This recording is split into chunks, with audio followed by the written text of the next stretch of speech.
سید محمد محسن کا شمار اردو کے اہم افسانہ نگاروں میں ہوتا ہے۔ وہ نفسیات کے پروفیسر تھے اور نفسیات ان کا خاص موضوع تھا۔ ان کے افسانوں کا ایک مجموعہ انوکھی مسکراہٹ اردو دنیا میں کافی مقبول و معروف ہوا۔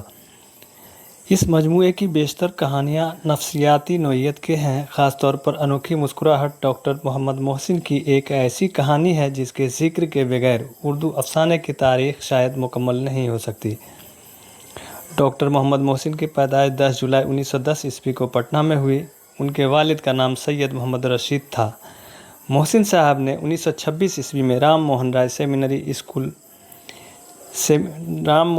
رائے سیمینری پٹنہ سے میٹرک امتحان پاس کیا۔ 1928 عیسوی میں پٹنہ کالج سے IA 1931 عیسوی میں نفسیات کے ساتھ BA آنرز کا امتحان پاس کیا اور 1934 عیسوی میں نفسیات میں ہی پٹنہ یونیورسٹی سے MA فرسٹ کلاس سے پاس کیا اور گولڈ میڈل حاصل کیا۔ 1938 عیسوی میں وہ پٹنہ کالج میں شعبہ فلسفہ میں عارضی طور پر لیکچرر بحال ہوئے۔ پھر 1948 عیسوی میں پٹنہ یونیورسٹی کے شعبہ نفسیات میں مستقل طور پر لیکچرر بحال ہوئے۔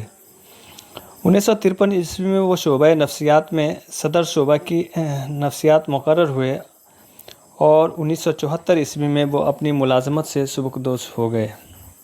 ان کی کتابوں میں انوکھی مسکراہٹ، افسانوں کا مجموعہ، نفسیاتی زاویے، نفسیاتی مضامین کا مجموعہ، زخم کے پھول شعری مجموعہ اہم ہیں۔ ان کے علاوہ ان کی دوسری کتابیں بھی شائع ہوئی ہیں۔ سید محمد محسن کو 3 بیٹے اور 4 بیٹیاں تھیں۔ آپ نے 1973 عیسوی میں اپنی اہلیہ کے ساتھ حج کا فریضہ ادا کیا تھا۔ سید محمد محسن کی وفات 2002 عیسوی میں علاج کے دوران دہلی میں ہوئی۔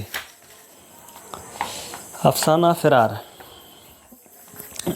محمود ماں کی کرختہ آواز محمود کے کان میں گونج گئی۔ وہ بازو کے کمرے میں حساب بنا رہا تھا۔ محمود ماں کی کرختہ آواز محمود کے کان میں گونج گئی۔ وہ بازو کے کمرے میں حساب بنا رہا تھا۔ حساب کی کاپی سمیٹے بغیر اٹھ کھڑا ہوا۔ اس کا نام خطرہ کی گھنٹی کی طرح اس کے کان میں بج رہا تھا۔ وہ بھاگا ہوا ماں کے پاس آیا۔ اس کی ماں کا فربا جسم غصہ سے کانپ رہا تھا، جیسے تند ہوا میں برگد کا درخت ڈول رہا ہو۔ ماں کی ابھری ہوئی آنکھیں، لال انگارہ سا چہرہ، پھیلی ہوئی گردن دیکھ کر سہم گیا۔ گو یہ منظر اس لیے نیا نہیں تھا۔ معصوم فرشتہ کی طرح نظریں نیچی کیے محمود ماں کے روبرو کھڑا ہو گیا۔ یہ منفعلانہ انداز آنے والی آفت کے مقابلہ میں اس کا تنہا ہتھیار تھا۔ بلا انہیں باہر سے، محمود کی ماں نے گرجتے ہوئے کہا۔ بلا انہیں باہر سے، محمود کی ماں نے گرجتے ہوئے کہا۔ آپ کو بلا رہی ہیں، محمود نے رکتے رکتے کہا۔ مجھ سے کیا کام ہے؟ غصہ میں ہے تو ہوا کریں، انہیں تو ہر وقت غصہ ہی چڑھا رہتا ہے۔ اچھا چلو آتا ہوں، اس کے باپ نے کرسی سے اٹھتے ہوئے کمزور آواز میں کہا۔ ماں کے باپ کو دیکھ کر اس کی ماں اور بلند آواز میں گرجنے لگی۔ محمود کے باپ کو دیکھ کر اس کی ماں اور بلند آواز میں گرجنے لگی۔ تم نے میری مٹی پلید کر ڈالی۔ نوج اس دن کو جب میرے باپ نے تمہارے ساتھ میری شادی کی، آخر کچھ کہو گی بھی یا یوں ہی بکے جاؤ گی؟ محمود کے باپ نے آہستگی سے سوال کیا۔ ہاں، میں تو بکواس مچاتی ہی ہوں، پاگل سری سب کچھ ہوں۔ ارے بھائی، میں کب کو تمہیں پاگل کہہ رہا ہوں؟ اپنے منہ جو چاہو کہہ لو۔ ہاں جی، تم سا شریف دنیا میں کون ہوگا؟ جانے دو، رذیل سہی کمینی سہی، لیکن تمہارے گھر میں اب 1 منٹ میرا قدم نہیں جم سکتا۔ ارے بھائی، خدا کا واسطہ کچھ بتاؤ بھی۔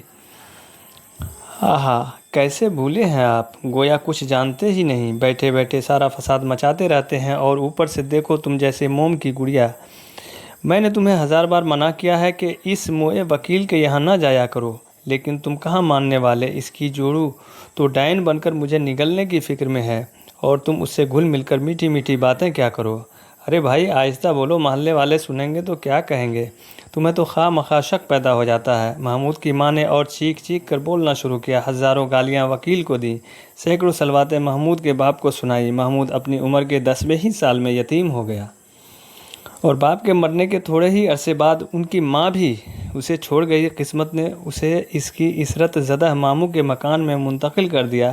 زندگی کی دشواریاں اس کے لیے ایک نامہر لیکن عاقبت اندیش استاد بن گئی۔ ماحول کی ناسازگاریاں اسے جتنی زیادہ ٹھوکر لگاتی، اس کے اندر استواری اور استقامت کی کوششیں اتنا ہی زیادہ تیز ہو جاتی۔ اس صغر سنی میں بھی وہ مستقل مزاجی اور پختگی عزم کا ایک مکمل نمونہ معلوم ہوتا تھا، جیسے اس کا بچپن طفولیت اور شباب کے درمیان مراحل پھاند کر انسانی تعمیر کی آخری منزل تک پہنچ گیا ہو۔ محمود یونیورسٹی کے ہاسٹل میں رہتا تھا، جہاں اس کی تنہائی پسندی اور رہبانیت کا اس کے ساتھ برابر مذاق اڑایا کرتے تھے۔ یونیورسٹی کی فضا کو ایجوکیشن لڑکے اور لڑکیوں کی یکجا تعلیم کی وجہ سے گہری رومانی ہو گئی تھی۔ محمود کے ساتھی کمال جادو بیانی اور گرمجوشی کے ساتھ ان فردوسی مناظر کی تصویریں اس کے آگے کھینچتے۔ محمود کی طبیعت بھی گدگدی سی پیدا ہو جاتی۔ یار تمہارے سینہ میں دل نہیں، لکڑی کا ٹکڑا ہے جس پر بجلی تک کا اثر نہیں ہوتا۔ کل کلاس میں خالدہ کس طرح نظریں بچا بچا کر تمہیں تک رہی تھی، کاش وہ اس طرح مجھے دیکھتی ہوتی، یقین مانو اپنا کلیجہ نکال کر رکھ دیا ہوتا۔ عظیم نے اپنے خاص پرجوش انداز میں کہا۔ خیر مذاق وغیرہ ختم کروے، بیچاری معصوم لڑکی پر جو تم اس قسم کی تہمت لگاتے ہو یہ تو بہت نامناسب بات ہے۔ تہمت کیسی؟ تم انہیں گھورتے رہتے اور وہ بیچاریاں ہمیں تکنے سے بھی رہیں۔ اور بھائی تمہیں تو اپنا مول معلوم نہیں، کاش میرے اندر تمہاری شکل و صورت ہوتی، میری زندگی ایک مستقل رومان ہوتی۔ رومان عظیم سے سینہ تانتے ہوئے کہا، آج شام کو نمائش آؤ تو تمہیں دکھلا دوں کہ یاران نقطہ داں کے لیے کیسے صلاح عام ہیں۔ میں تمہارے کہنے پر آج شام کو نمائش جاؤں گا، پھر وہاں سے کسی ریستوراں میں چلنا، لیتے آنا اپنی کسی مہپارہ کو، وہ بھی میرے استقامت آزما لے گی۔ واقعی چلو گے یا صرف عام میں بول رہے ہو؟ عظیم نے محمود کے چہرے پر نظریں جماتے ہوئے سوال کیا۔ محمود کسی دعوے کے بعد قدم پیچھے ہٹانا جانتا نہیں۔ محمود نے فاتحانہ انداز میں جواب دیا۔ عظیم تو محمود کے وعدے لے کر چلا گیا، لیکن محمود ایک عجیب تاثراتی کشاکش میں مبتلا ہو گیا، جیسے کوئی کسی گناہ کے ارتکاب کا ارادہ کر کے پچھتانے لگا ہو اور نتائج کے موہوم لیکن ہوش ربا تصورات و کیفیات کے سانچے میں ڈھل کر اس کی روح میں پیوست ہو رہے ہوں۔ محمود کی انگلیاں غیر اضطراری طور پر رہ رہ کر اس کے نبض ٹٹولنے لگتی، جیسے اسے بخار کا احساس ہو رہا ہو۔ اس کے دل میں ایک غیر معمولی وحشتناک دیوانگی کی کیفیت محسوس ہو رہی تھی، جیسے کوئی رات کے سناٹے میں کھلے میدان سے خوف کھانے لگتا ہو۔ اس غیر معمولی اضمحلال اور خستگی کا کوئی سبب محمود کی سمجھ میں نہ آتا تھا۔ وہ ہاسٹل سے باہر نکلا اور قدم تیز کرتا ہوا نمائش کو روانہ ہوا۔ کافی دور پہنچ چکنے کے بعد اسے احساس ہوا کہ وہ غلط راستہ پر لگ گیا ہے۔ اسے اپنی اس بھول پر حیرت ہو رہی ہے۔ اس کے پاؤں سرد ہو گئے اور وہ دیر تک اسی جگہ مبہوت کھڑا رہا، جیسے اسے سکتہ سا ہو گیا ہو۔ اب نمائش جانا بالکل بے سود ہے، اس نے کہا۔ عظیم انتظار کر کے کہیں اور جا چکا ہوگا۔ وہ اپنے کمرے کی طرف لوٹ آیا اور کرسی پر بیٹھ کر اپنی اس خود فراموشی کا جائزہ لینے لگا۔ آخر اسے ہو کیا گیا تھا؟ اس کی سمجھ میں کچھ نہ آتا۔ اپنی خود اعتمادی پر یہ کاری ضرب کئی دنوں تک محمود کے دماغ میں الجھنیں پیدا کرتی رہی۔ گو عظیم نے اس کے طبیعت کی خرابی کا عذر پیش کر دیا تھا، جیسے عظیم بہانہ سازی کہہ کر ٹال بھی دیا۔ یونیورسٹی کی تعلیم کے بعد مقابلہ کے امتحان میں شامل ہوا اور اسے ڈپٹی کلکٹر مل گئی۔ نسبتاً اس کی تعلیم کے وقت سے ہی آتی تھی۔ اب بڑے بڑے گھرانوں سے پیام آنے لگے۔ ایک دن محمود گھر سے واپس آیا تو گھر کی ویرانی اسے کاٹتی ہوئی محسوس ہوئی۔ اسے اپنی زندگی حیات کی ایک بے روح نقل نظر آنے لگی۔ گھر کے سناٹے میں دیوار سے لگی ٹک ٹک کرتی ہوئی گھڑی اس کے دماغ پر ٹھوکریں سی مارنے لگی۔ گھڑی کا پینڈولم سے اپنی ذات کا مرقع معلوم ہونے لگا۔ ویسا ہی ایک طریقہ ایک رنگ پر حرکت کرتا ہوا وہ کب تک مشین کے پرزوں کی طرح زندگی گزارتا رہے گا؟ اس نے سوچا اور فیصلہ کر لیا کہ وہ بہت جلد شادی کر کے زندگی کی کیف آبیوں سے ہمکنار ہو کر رہے گا۔ اسی شام کو اس نے اپنی ساری پچھلی نسبتوں پر نئے سرے سے غور کرنا شروع کر دیا۔ اکثر و بیشتر سے متعلق اسے علم تھا کہ وہاں اب اس کے لیے جگہ خالی نہ رہی تھی۔ واقعی ماندہ چند نسبتوں میں اسے ایک ہر اعتبار سے قابل اعتنا معلوم ہوئی۔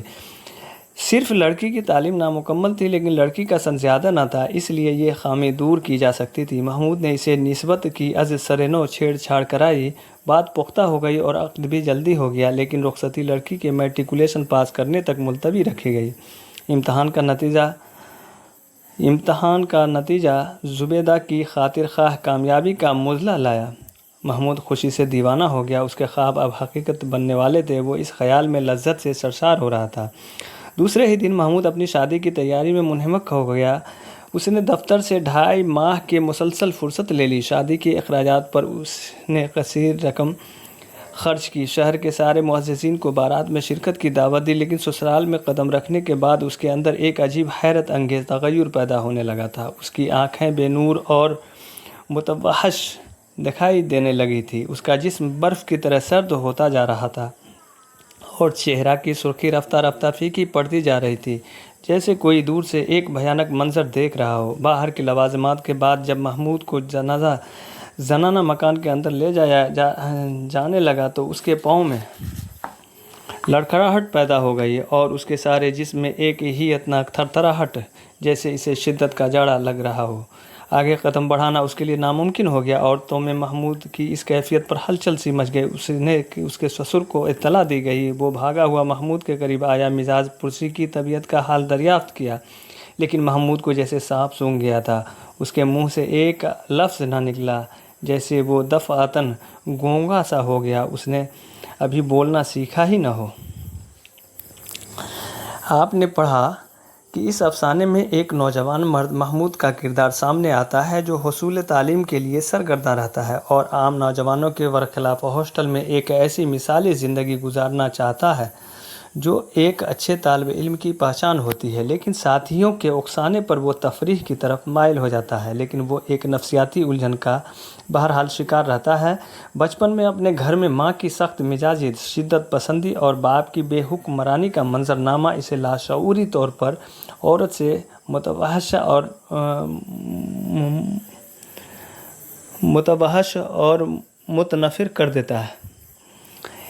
اس نفسیاتی کیفیت میں حصول تعلیم کے بعد اور اچھی ملازمت میں داخل ہونے کے بعد جب وہ شادی کی پہلی رات سسرال کے زنانہ خانے میں اندر داخل ہوتا ہے تو اسے اپنے گھر کا وہ گھٹن بھرا ماحول نظر آنے لگتا ہے جہاں عورت غلط انداز میں مرد کو دباتی اور اس کی تذلیل کرتی ہے۔ اس نفسیاتی نکتے نے اسے ازدواجی فرائض سے خوف زدہ کر دیا اور اس کی شخصیت کو نامکمل بنا دیا۔